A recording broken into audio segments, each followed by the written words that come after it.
Class 9 के बच्चों, संस्कृत व्याकरण में मैं आज आपको प्रत्याहार के विषय में बताऊंगी। इसके पहले मैंने आपको वर्ण का अर्थ, स्वर, व्यंजन के बारे में जानकारी दी थी। आज मैं आप लोगों को जो वर्ण होते हैं उनका उच्चारण स्थान क्या होता है, ये वर्ण होंगे, वर्ण अर्थात अक्षर, और उच्चारण स्थान। उच्चारण किस प्रकार से करते हैं और किस जगह से करते हैं, किस स्थान से करते हैं, वो इसके बारे में मैं आपको बताऊंगी। ये आप लोगों को याद भी करना होगा। अब पहले हम लोग देखते हैं इसका उच्चारण स्थान, कहाँ कहाँ से वर्ण उच्चारण किए जाते हैं, इसके बारे में पहले मैं आपको बताऊंगी। कंठ अर्थात गले, गले से जो वर्ण निकाले जाते हैं।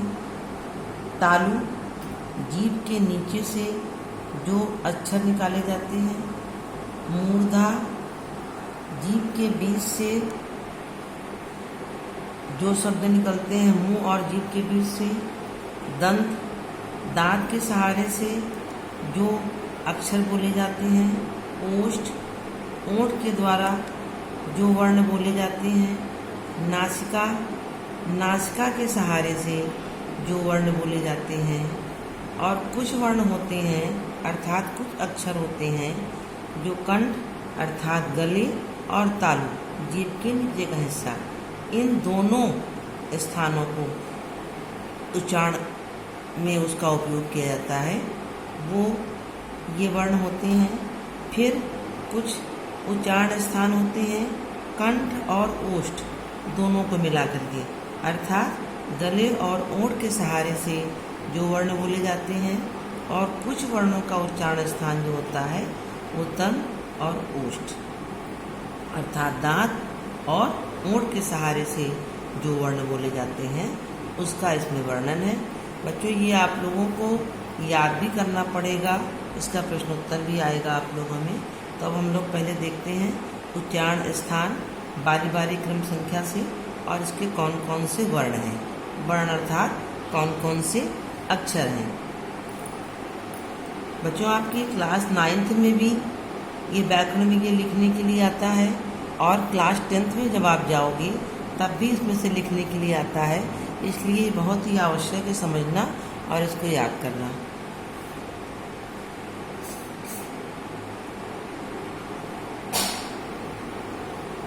कंठ अर्थात गला, गले के द्वारा कौन कौन से हम अक्षर को बोलते हैं उसको देखिए, खुद भी बोल के देखिएगा तो समझ में अच्छे से आएगा।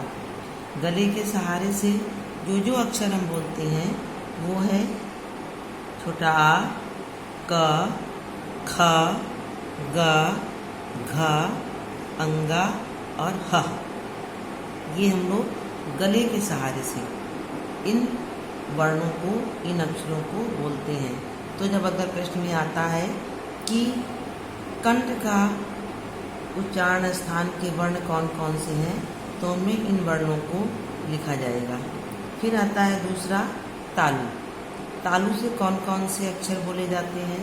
तालु के सहारे से कौन कौन सा उच्चारण स्थान इसका अक्षर का है, इसको आप देखिए। तालु का छोटी ई, च, छ, ज, झ, ञ, या और श, इतने अक्षर हम तालु के सहारे से बोलते हैं।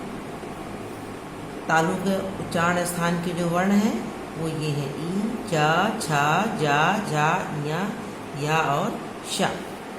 अब आता है मूर्धा, जो पूरे मुंह के द्वारा हम लोग बोलते हैं। देखिए मूर्धा का वर्ण कौन कौन सा है। री, टा, ठा, डा, ढा, अणा, रा और खा, षटकोण वाला खा। इसको हम लोग मूर्धा अर्थात मुंह के सहारे से बोलते हैं। इसका उच्चारण स्थान मूर्धा है और इसके वर्ण ये हैं री, टा, ठा, डा, ढा, अणा, रा और खटकोण वाला श। अब दंत अर्थात दांत की सहायता से हम जो जो अक्षर बोलते हैं वो कौन कौन से अक्षर होते हैं? ल, ता, था, द, ध, ना, ला और सा। ये सब बिना दांत के सहारे से बोलना मुश्किल होता है, इसीलिए इसका उच्चारण स्थान दंत है और इसके जो अक्षर हैं वो ये हैं। अब ओष्ठ अर्थात ओठ के सहारे से हम कौन कौन से अक्षर बोलते हैं? ऊ, पा, फा, बा, भा और मा। बोलकर भी देखिए तो आपको लगेगा कि ओठ जो हमारे हिलते हैं तो ये वर्ण हम बोल पाते हैं। अब नासिका अर्थात नासिका अर्थात नाक के द्वारा जो जो वर्ण बोले जाते हैं, अक्षर बोले जाते हैं, उसको देखिए। उसमें लगेगा कि नासिका से ये हमारे उच्चारण स्थान है, उच्चारण हो रहा है, वो है ञ, म, अंगा, ड़ा और ना। ये जो हमारे अक्षर हैं ये लगता है कि नासिका के सहारे से निकल रहे हैं, इनका उच्चारण नासिका के द्वारा हो रहा है। अब कंठ और तालु अर्थात गले और तालु दोनों को मिलकर के जो हमारे अक्षर निकलते हैं वो है ए, ऐ। इन दोनों अक्षरों को बोलने के लिए हमको अपने कंठ और तालु दोनों का प्रयोग करना लगता है कि जो उच्चारण हो रहा है वो कंठ और तालु के सहारे से हो रहा है। अब कंठ और ओष्ठ अर्थात गला और ओष्ठ अर्थात ओठ, इन दोनों जो उच्चारण के स्थान हैं ये दोनों कंठ और ओठ दोनों के द्वारा प्रयोग ऐसे लगता है कि ओ और अ जो हम अक्षर बोल रहे हैं वो हमारे गले और ओठ के सहारे से ही इनका उच्चारण हो रहा है। इसी प्रकार से दंत और ओष्ठ, ये प्लस है अर्थात दंत और ओष्ठ दोनों की सहायता से जो अक्षर बोला जा रहा है वो है व। वा जब हम बोलते हैं तो उसमें हमारे दंत और ओष्ठ दोनों हमारे जो अंग हैं उनके द्वारा ये उच्चारण होता है। इस प्रकार से देखिए ये इनका ये उच्चारण स्थान है और ये इनके वर्ण हैं, अक्षर हैं। इनको आपको दोनों को याद करना है कि कंठ के द्वारा कौन कौन से वर्ण निकलते हैं, तालु के द्वारा कौन कौन से वर्ण निकलते हैं, मूर्धा के द्वारा, दंत के द्वारा कौन कौन से अक्षर निकल रहे हैं, ओष्ठ के द्वारा कौन कौन अक्षर निकल रहे हैं, नासिका के द्वारा कौन कौन अक्षर निकल रहे हैं, कंठ तालु की सहायता से कौन कौन सा अक्षर निकल रहा है, कंठ और ओष्ठ की सहायता से कौन कौन सा अक्षर निकल रहा है और दंत और ओष्ठ की सहायता से कौन सा अक्षर निकल रहा है। इसको आप लोगों को अपनी कापी में भी लिखना होगा और इसको अवश्य याद करना होगा। मैं फिर इसका प्रश्न बना के दूंगी, इसका उत्तर आप लोगों को लिख के फिर दिखाना होगा। अब इसके आगे हम लोग आते हैं प्रत्याहार बनाना। प्रत्याहार हम कैसे बनाते हैं? दो शब्दों की दो अक्षर की सहायता से बनता है। जैसे अब इसकी परिभाषा भी हम देख सकते हैं कि प्रत्याहार किसे कहते हैं? जिनकी सहायता से कम शब्दों में अधिकतम बात कही जा सके उन्हें प्रत्याहार कहते हैं। फिर से देखिए, जिनकी सहायता से, जिन अक्षरों की सहायता से, जिन शब्दों की सहायता से कम हम शब्द बोलें और ज़्यादा से ज़्यादा उसका अर्थ निकले, अधिकतम बात कही जा सके, उन्हें प्रत्याहार कहते हैं। हमने आपको जो माहेश्वर सूत्र भी आगे बताए थे, माहेश्वर सूत्रों में से किसी भी बिना हलंत वाले वर्ण का अर्थात अक्षर का पहला अक्षर ले लें और किसी हलंत इसको कहते हैं, इसको हलंत वर्ण का दूसरा अक्षर ले लें। इन दो वर्णों के नाम के प्रत्याहार से बीच वाले सभी वर्णों का जो हलंत ना हो बोध होता है अर्थात उसका ज्ञान होता है। जैसे आई उण, रा में देखिए हलंत लगा हुआ है तो हम उसको अण प्रत्याहार कह सकते हैं। रील रिक ए में से यदि अ को चा से मिला दे तो अच प्रत्याहार बन गया। इसी प्रकार से अच के अंतर्गत अ ई उ री रे ए ओ ऐ और सभी स्वर आ जाते हैं। इस तरह के अंतर्गत सभी व्यंजन आते हैं। बच्चों, प्रत्याहारों की संख्या कितनी है? तो प्रत्याहारों की जो संख्या है वो 42 होती है और विवरण निम्नलिखित है, लेकिन मैं इनमें से आपको वही प्रत्याहार याद करने के लिए भी दूंगी जो कि थोड़ा सा आपको सरल लगे और आप उसको अच्छे से याद कर सकें। तो पहले मैं बस इतना आपको पता होना चाहिए कि प्रत्याहार उनकी जो संख्या है वो 42 है और मुख्य जो सरल प्रत्याहार है वो पहले मैं आपको बताने जा रही हूँ। जैसे अक प्रत्याहार, इसको भी आपको अपनी कापी में लिखना होगा और इम्तहान में भी और टेस्ट में भी या बोर्ड के एग्ज़ाम में भी इसी प्रकार से प्रश्न पूछे जाते हैं कि अक प्रत्याहार के अंतर्गत कौन कौन से वर्ण आते हैं, या ये लिखा रहता है आ ई उ री री, ये कौन से प्रत्याहार के अंतर्गत आते हैं।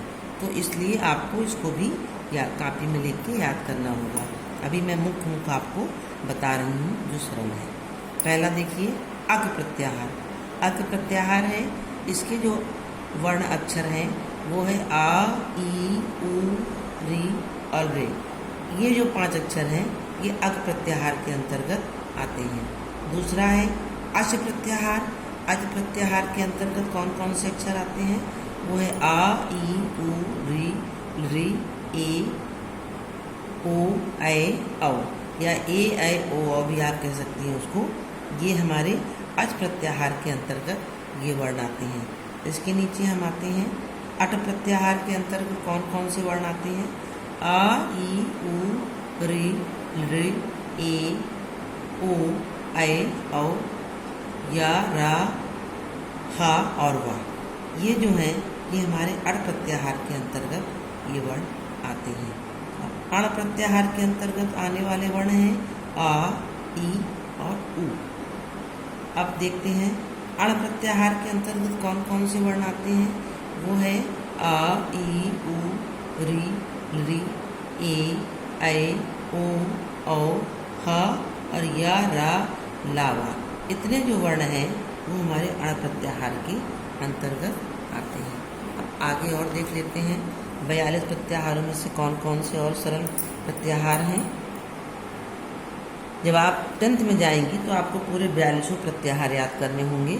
अभी मैं आपको शुरू में इसको बता रही हूँ, स्कूल खुलने पर फिर इसको पूरा बताऊँगी। इक प्रत्याहार देखिए, ये भी सरल है प्रत्याहार और इसके जो वर्ण हैं छोटी ई, छोटा ऊ, री और री, ये 4 जो वर्ण हैं हमारे एक प्रत्याहार के अंतर्गत आते हैं। आगे इश प्रत्याहार, तो देखिए इसमें हलंत लगा, इसी को हलंत बोलते हैं।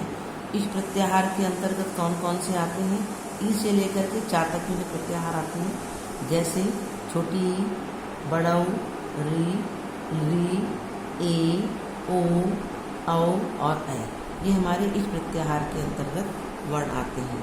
अब इन प्रत्याहार के अंतर्गत ई उ री ए ऐ ओ औ हा या रा लावा, ये हमारे इन प्रत्याहार के अंतर्गत ये वर्ण आते हैं। इन सब वर्णों को आपको याद करना पड़ेगा क्योंकि आपके एग्ज़ाम में 9th में भी और 10th में भी ये सब प्रत्याहार पूछे जाते हैं और उनके वर्ण लिखने होते हैं। या तो प्रत्याहार लिखा होता है उसका वर्ण पूछा जाता है, या वर्ण लिखा होता है और उसका प्रत्याहार पूछा जाता है। अब उप प्रत्याहार देखिए, उप प्रत्याहार के अंतर्गत आता है छोटा ऊ, री और री, ये 3 वर्ण आते हैं। अब एंग प्रत्याहार के अंतर्गत जो वर्ण आते हैं वो है ए और ओ। आगे देखते हैं इस प्रत्याहार के अंतर्गत कौन कौन से वर्ण आते हैं, ए ऐ ओ औ, ये 4 जो वर्ण हैं वो इस प्रत्याहार के अंतर्गत आते हैं। अब एच प्रत्याहार, ये एच हो गया, ये एच हो गया, या इसको एच कहेंगे, इसको ए भी कह सकते हैं, एच प्रत्याहार। इसके अंतर्गत आता है ए और औ। इसके बाद और सरलता हम देखते हैं इसको चय प्रत्याहार। चय प्रत्याहार के अंतर्गत कौन कौन से वर्ण आ रहे हैं, च, ट, त, का और पा, ये हमारे जो वर्ण हैं ये चय प्रत्याहार के अंतर्गत आते हैं। अब जस प्रत्याहार, जस प्रत्याहार के अंतर्गत आने वाले वर्ण हैं ज, ब, ग, ड और दा, ये जो 5 वर्ण हैं ये जस प्रत्याहार के अंतर्गत आते हैं। नीचे देखिए झस प्रत्याहार के अंतर्गत आने वाले वर्ण हैं झ भा घ ढ ध ज ब ग ड द। इसको जोड़ के बोलेंगी तो झब घड़, ये झब घड़ धज बग डद ये वर्ण हो गया। तो ये झ प्रत्याहार के अंतर्गत आने वाले वर्ण हैं। अब झ प्रत्याहार के अंतर्गत आने वाले वर्ण झ भ घ ढ और धा, ये हमारे जो वर्ण हैं वो झ प्रत्याहार के अंतर्गत आते हैं। बश प्रत्याहार के अंतर्गत ब ग ड और दा, ये 4 वर्ण हमारे बस प्रत्याहार के अंतर्गत हैं। अब भश प्रत्याहार के अंतर्गत भ घ ढ और था। बहुत ही ध्यान से इन अक्षरों को याद करना होता है प्रत्याहार के अंतर्गत। अब नीचे आते हैं, यण प्रत्याहार के अंतर्गत आने वाले वर्ण हैं य व र ला। कुछ प्रत्याहार के वर्ण बहुत ही सरल हैं जिनको आप सहजता से याद कर सकती हैं। अब जैसे शर प्रत्याहार है, शर प्रत्याहार के अंतर्गत आता है श ख और सा। ये सादा वाला सा है, ये खटकोण वाला और ये शलजम वाला। ये इस प्रकार से ये शर प्रत्याहार के अंतर्गत आने वाले वर्ण हैं। अब शल प्रत्याहार के अंतर्गत आने वाले वर्ण हैं श ख सा और हा। इन दोनों में सिर्फ एक अक्षर का, एक वर्ण का अंतर है। इस प्रकार से ये मुख्य हम आज आपको प्रत्याहार और उसके वर्ण के बारे में मैंने बताया। और बच्चों, ये मैंने इसमें भी आपको इस प्रकार से दिया है जिसको आप अपनी कॉपी में लिख करके भी दिखाएंगी। वर्णों का उच्चारण स्थान और प्रत्याहार, ये आपके उच्चारण स्थान है। ये है वर्ण। कंठ के अंतर्गत आने वाले वर्ण ये हैं। तालु के अंतर्गत आने वाले जो वर्ण हैं वो ये हैं। मूर्धा के अंतर्गत आने वाले वर्ण ये। दंत के द्वारा जो हमारे दंत के उच्चारण के द्वारा जो वर्ण निकलते हैं वो ये। ओष्ठ के अंतर्गत ये। नासिका के अंतर्गत उच्चारण करने वाले जो हमारे वर्ण हैं वो ये। कंठ और तालु की सहायता से बोलने वाले अक्षर ये। कंठ और ओष्ठ की सहायता से बोलने वाले शब्द ओ और दंत और ओष्ठ की सहायता से बोलने वाला जो हमारा वर्ण है वो वह। इसको आप अपनी कॉपी में लिख के इसको याद करेंगी और मुझको भेजेंगी। फिर इसके बाद देखिए ये प्रत्याहार बनाना, इसको ही मैंने लिखा जिनकी सहायता से कम शब्दों में अधिकतम बात कही जा सके उन्हें प्रत्याहार कहते हैं। और प्रत्याहारों की संख्या 42 है। नीचे कुछ प्रत्याहार तथा उनके समक्ष उनके उच्चारण वर्ण दिए जा रहे हैं। ये आपके प्रत्याहार हैं और इनके ये वर्ण हैं। इनको भी आपको अपनी कॉपी में लिख के इसको सेंड करना है मुझको और याद करना है। फिर मैं इसके प्रश्न आपको दोनों के, प्रत्याहार के और इसके, आपकी बुक के द्वारा ही दिए गए मैं प्रश्न दूंगी। उसका उत्तर आपको लिख के हमको दिखाना होगा और उसके आगे फिर मैं आपको और पढ़ाऊँगी। Thank you.